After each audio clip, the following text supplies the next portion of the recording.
এটা কপিলেশ্বর মন্দির।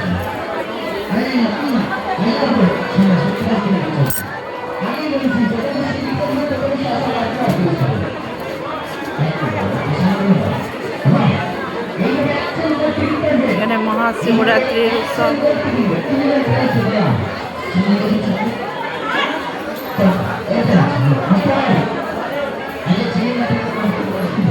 মন্দিরটা খুব সুন্দরভাবে সাজিয়েছে ফুল দিয়ে।